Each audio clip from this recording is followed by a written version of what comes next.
The Revanth Reddy government in Telangana has invited the wrath of several people with its push, the urgent clearance of green cover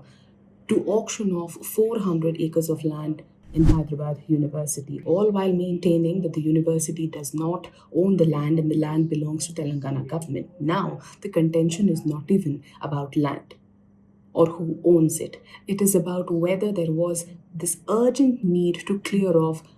green space, green urban lung space in Hyderabad just for the sake of development without holding consultations with students who are up in arms against the state government. So much so that the opposition is coming not just from the opposition parties like the BRS or the BJP, not just from regular students of Hyderabad University, but even from the student wing of the Congress, NSUI, that has questioned the way students have been mishandled in this entire scenario by the Revanth Reddy government.